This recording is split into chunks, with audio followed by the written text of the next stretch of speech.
Hello दोस्तों, स्वागत है आप सभी का अमेजिंग हिंद चैनल पर।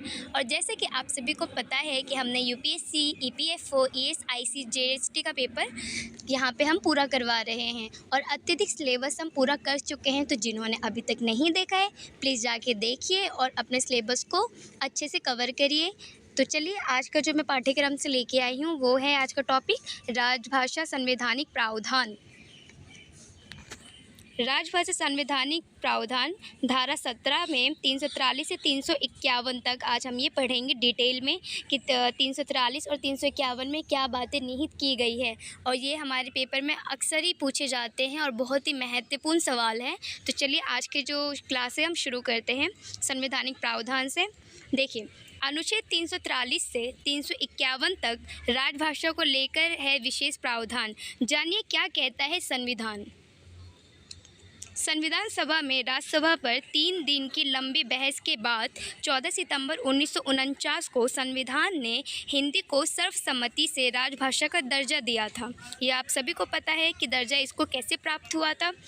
हमारे संविधान में भाग 17 के अनुच्छेद 343 से 351 तक राजभाषा को लेकर विशेष प्रावधान है। आइए अब हम उनको जानते हैं कि वो विशेष प्रावधान क्या क्या है। 343 से 351 तक के प्रावधानों को अब हम देखेंगे। पहला प्रावधान है अनुच्छेद 343। 343(1) के तहत इस अनुच्छेद में कहा गया है कि भारत संघ की भाषा देवनागरी लिपि में होगी। फिर से देखिए, 343(1) इस अनुच्छेद में कहा गया है कि भारत संघ की भाषा देवनागरी लिपि में हिंदी होगी। संघ के सरकारी कार्यों में भारतीय अंकों के अंतर्राष्ट्रीय रूपों का प्रयोग होगा। वो अंक जो हम अक्सर ही लिखते हैं 1, 2, 3, 4, इस तहत जो अंक है वो इसमें निहित किया गया है 343(1) के उपबंध में। अब देखिए 343(2) क्या कहता है। इसमें कहा गया है कि संविधान लागू होने के 15 सालों तक यानी 26 जनवरी 1950 से 26 जनवरी 1965 तक अंग्रेजी भाषा सरकारी कार्यों में पहले की तरह इस्तेमाल होती रहेगी। अब इसके अंतरों को देखिए आप कि 343(1) उपबंध कहता है कि जो हमारी संघ की भाषा जो है उसकी लिपि जो है वो देवनागरी हिंदी होगी। फिर जो उसका अंक होगा वो अंतर्राष्ट्रीय रूप में प्रयोग होगा। अब उपबंध 343(2) कह रहा है कि जो इसमें संविधान लागू हुए थे 15 सालों तक, यानी कि जब 26 जनवरी 1950 से फिर 26 जनवरी 1965 तक, यानी कि 15 सालों तक अंग्रेजी भाषा सरकारी कार्यों में पहले की तरह इस्तेमाल होती रहेगी जैसे पहले होती आई हैं। फिर अब देखिए 344 अनुच्छेद क्या कहता है। अनुच्छेद 344 में इस अनुच्छेद में राजभाषा आयोग के गठन की बात कही गई है। जो राजभाषा का गठन हुआ था उसकी बात कही गई है 344 में। इसमें कहा गया है कि संविधान के प्रारंभ से 5 और 10 वर्षों के ख़त्म होने पर देश के राष्ट्रपति हिंदी के विकास और प्रयोग का जायजा लेने के लिए आयोग का गठन करेंगे। मैं फिर से आपको समझा देती हूँ। इस अनुच्छेद में राजभाषा आयोग के गठन की बात कही गई है। ये क्लियर है। इसमें कहा गया है कि संविधान के प्रारंभ से यानी शुरुआत से 5 और 10 वर्षों के ख़त्म होने पर देश के राष्ट्रपति हिंदी के विकास और प्रयोग का जायजा लेने के लिए आयोग का गठन करेंगे। यानी कि जो हिंदी का विकास है और उसका जो प्रयोग होता आ रहा है और जो हो रहा है उसका जायजा लेने के लिए इसका गठन किया गया था। फिर है कि आयोग की सिफारिशों पर विचार करने के लिए 30 सदस्यों की संसदीय समिति गठित की जाएगी। इसके अंदर जो समिति बनेगी उसमें 30 सदस्य होंगे, जिसमें से पहला लोकसभा है उसमें 20 और राज्यसभा में केवल 10 सदस्य होंगे। समिति रिपोर्ट राष्ट्रपति को सौंपेगी और ये जो 30 समिति के सदस्य जो बनेंगे ये जो अपना जो रिपोर्ट है वो राष्ट्रपति को सौंपेंगे। फिर देखिए अनुच्छेद 345 क्या कहता है। इस अनुच्छेद में राज्य की राजभाषाओं का जिक्र है। जो राज्य की राजभाषा हैं इसमें इसका जिक्र किया गया है।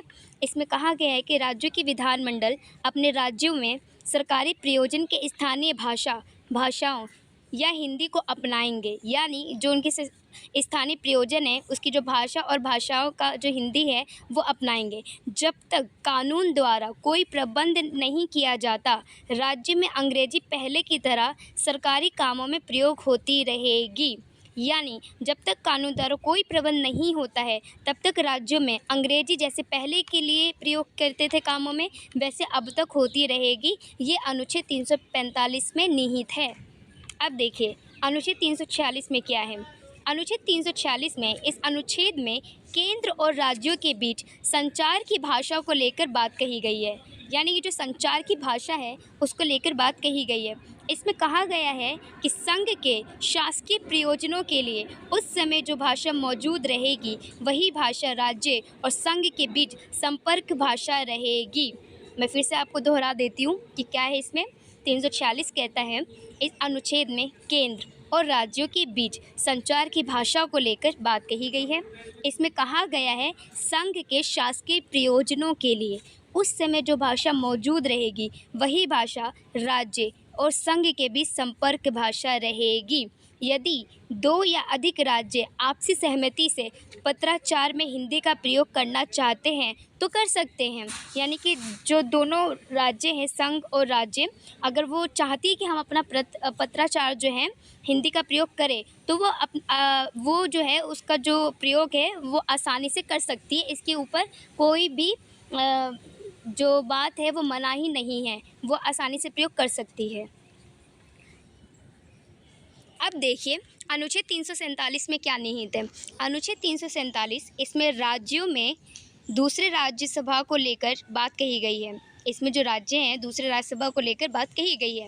इसमें कहा गया है कि अगर किसी राज्य का जन समुदाय द्वारा बोली जाने वाली भाषा को शासकीय मान्यता प्रदान करने की मांग की जाती है तो राष्ट्रपति उस भाषा को राज्य के सभी या कुछ कामों के लिए मान्यता देने के आदेश दे सकते हैं।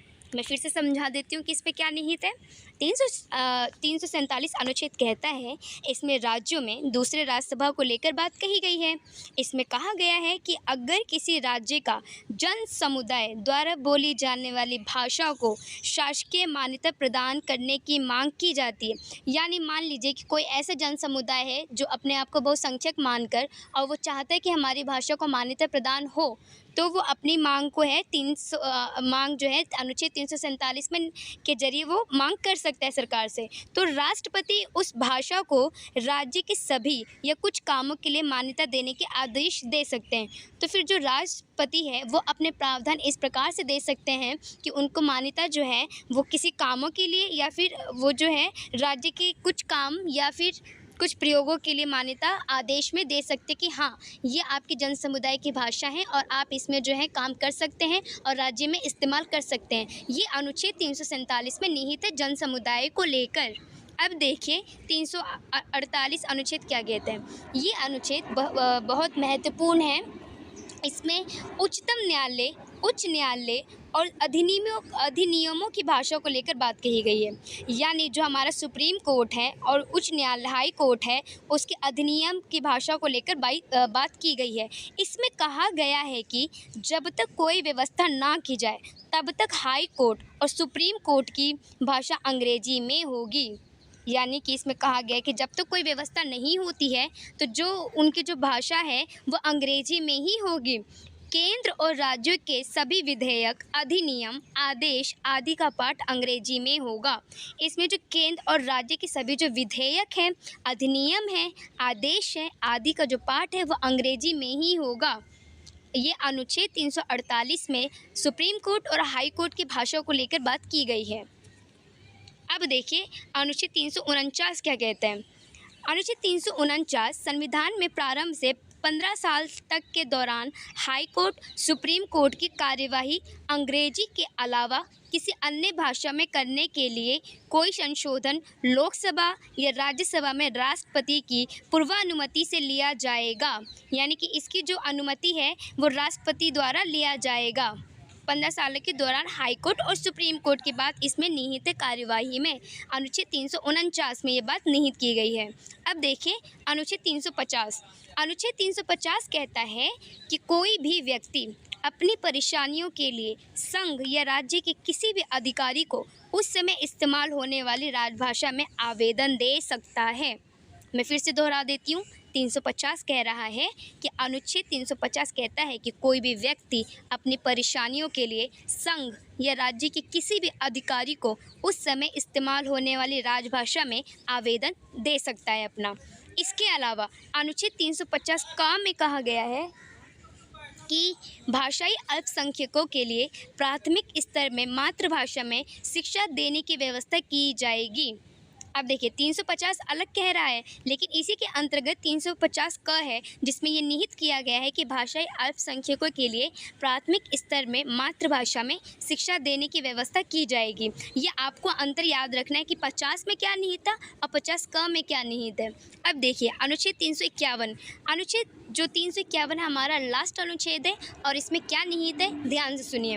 अनुच्छेद 351 संविधान के इस अनुच्छेद में हिंदी के विकास के लिए कुछ निर्देशों का जिक्र है।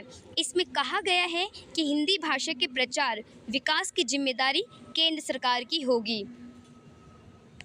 यहाँ तक आप समझ गए होंगे कि संविधान के इस अनुच्छेद में हिंदी के विकास के लिए कुछ निर्देशों का जिक्र है, जिसमें ये कहा गया है कि हिंदी भाषा के प्रचार विकास की जिम्मेदारी जो है वो हमारी केंद्र सरकार की होगी, यानी सेंट्रल गवर्नमेंट की होगी। तो उम्मीद है आप सभी को ये अनुच्छेद 343 से लेकर 351 तक समझ आया होगा कि इसमें जो बातें जो निहित की गई है, प्रावधान दिए गए हैं, वो किस प्रकार से हैं और भाषाओं को लेकर, अल्पसंख्यकों को लेकर, जन समुदाय को लेकर और सुप्रीम कोर्ट, हाई कोर्ट के लेकर, इन सब की जो भाषा है और अनुच्छेद है, इसका आप अंतर समझ पाए होंगे।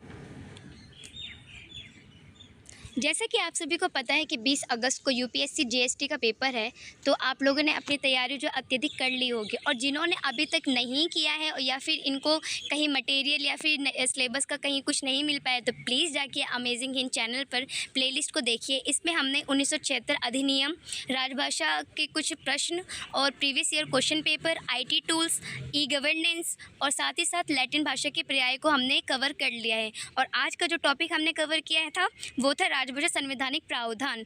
तो जाके देखिए और अपनी तैयारी को अच्छी तरीके से बनाइए। और यदि आपको ये वीडियो पसंद आई है तो प्लीज़ इसे लाइक कीजिए, कमेंट कीजिए, शेयर कीजिए, और जो अभी तक हमारे चैनल पे नए आए हैं वो जाके सब्सक्राइब कीजिए, और साथ ही साथ अपने साथियों को भी इसके बारे में बताएं ताकि वो भी अपनी तैयारी को अच्छी तरीके से बना पाए और अच्छे पेपर दे पाए। बहुत बहुत शुक्रिया।